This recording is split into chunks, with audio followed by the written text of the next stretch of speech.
আসসালামু আলাইকুম। বাংলাদেশি নাকি?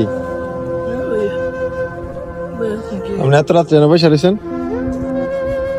এই তো ভাইয়া থাকার জায়গা নাই, থাকার জায়গা নাই। আজকে অনেক দিন হয়েছে বাইরে বাইরে ঘুরতেছি।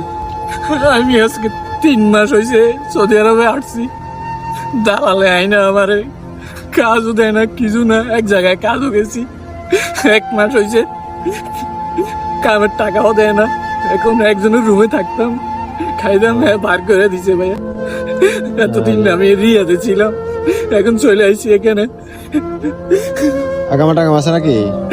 আকামা দেয় নাই, দালালে বলছে 3 মাস পরে আকামা দিব। 3 মাস পার হয়ে গেছে, এখনো আকামা দিছে না। তো খাওয়া দাওয়া করছেন রাত্রে? না ভাইয়া, এই দেখে আমার কাছে 5টা টাকা ছিল, তুই সকালে কি খাবো?